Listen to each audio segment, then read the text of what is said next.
British బానిసత్వంలో మగ్గిన భారతదేశం. మన సొంత గడ్డపై మన వాళ్ళు పడ్డ కన్ని. ఇది వందల ఏళ్ల క్రితం నాటి బ్రిటిష్ బానిసత్వంలో మగ్గిన భారతదేశం. మన సొంత గడ్డపై మన వాళ్ళు పడ్డ కన్నీటి గాథ.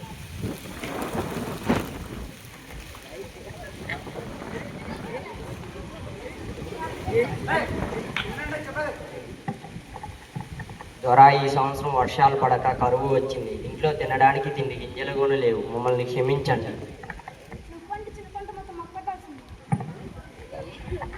నువ్వు పండించిన పంట మొత్తం మాకు కట్టాల్సిందే. మీరైనా చెప్పండి. షటప్. క్షమించేదే లేదు. మీరు కానీ పన్ను కట్టకపోతే మీ భూమి మొత్తం మా ఆధీనం.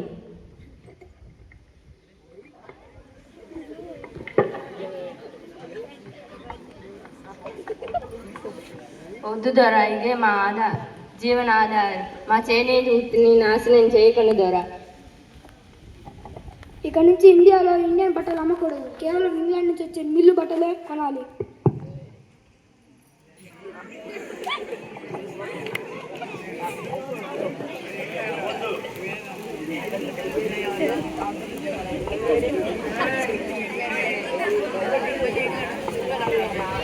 మా చిన్న కొడుకుని బలవంతంగా ఆర్మీలోకి తీసుకెళ్ళి చంపేశాడు దొరా.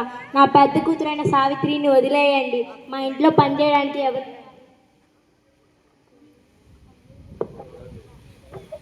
మీ ఇండియన్స్ అంతా మా ముందు బానిసలే. మిమ్మల్ని ఇంగ్లాండ్ తీసుకువెళ్ళి పనిచేయటం మా అధికారం.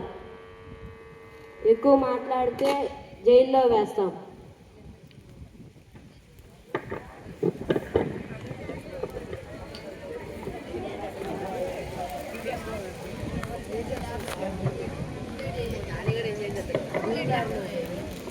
తిరుగుబాటు కన్నీళ్లు మితిమీరాయి, ఓర్పు నశించింది. అప్పుడే చీకటి నుంచి ఇప్పుడు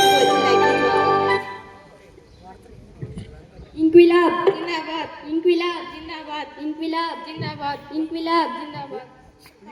తెల్లదొరలారా, మా దేశాన్ని దోచుకొని చాలు. ఇక మీ దౌర్జన్యాన్ని అరికట్టండి. ఇది వీరుల గట్ట. మమ్మల్ని బానిసీయులుగా మార్చాలని చూస్తే మీ రాజ్యం మొత్తం తగలబడిపోతుంది.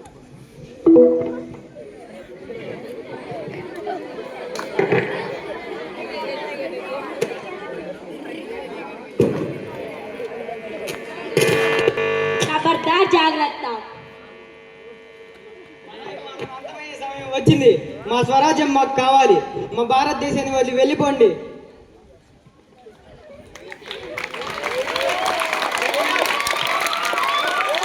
ఎందరో వీరుల త్యాగ ఫలం మన స్వాతంత్రానికి మూలం. మన స్వాతంత్రాన్ని